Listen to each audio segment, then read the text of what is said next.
तुम्ही पाहत आहात MCN न्यूज मराठी। अकोट कृषी उत्पन्न बाजार समितीमध्ये धनत्रयोदशीच्या शुभमुहूर्तावर कापूस खरेदीचा शुभारंभ करण्यात आला। यावेळी प्रथम कापूस आणणाऱ्या शेतकऱ्यांच्या सजवलेल्या बैलजोडीचे पूजन करून शेतकऱ्यांना दुपट्टा, टोपी, नारळ व पुष्पहार देऊन त्यांचा सत्कार करण्यात आला। कापूस खरेदीच्या मुहूर्तावर कापूस आणणारे शिवपूर येथील शेतकरी गौरव बाळकृष्ण बोंद्रे यांचा बाजार समितीचे सभापती प्रशांत पाचळे यांच्या हस्ते सत्कार करण्यात आला। मुहूर्तावर गजानन कॉन्टेक्स जिनिंग तर्फे निलेश पालीवाल यांनी लिलावात बोली लावून मुहूर्ताच्या कापसाला 9311 रुपये भाव दिला।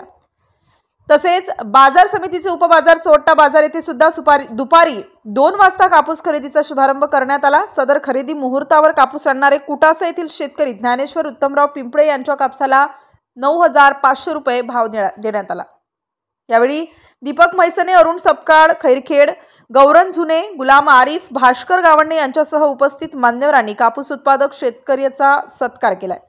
यावेळी कापसाला लिलावात 6975 ते 9500 पर्यंत भाव मिळाला। तर पहिल्याच दिवशी बाजार समितीमध्ये कापूस उत्पादक शेतकऱ्यांची एकूण 22 वाहने दाखल झाली असून बाजार समितीमध्ये कापसाची आवक 700 क्विंटल झाल्याची माहिती कृषी उत्पन्न बाजार समितीच्या वतीने देण्यात आली आहे। कृषी उत्पन्न बाजार समितीमध्ये कापूस खरेदी प्रसंगी तालुक्यातील बहुसंख्य शेतकरी व बाजार समितीचे कर्मचारी उपस्थित होते। तालुक्यातील शेतकरी बांधवांनी अकोट कृषी उत्पन्न बाजार समितीमध्ये आपला कापूस विक्रीस आणण्याचे आवाहन बाजार समितीच्या सभापती यांनी केले आहे। MCN न्यूज मराठी करिता देवानंद खिरकर, अकोट।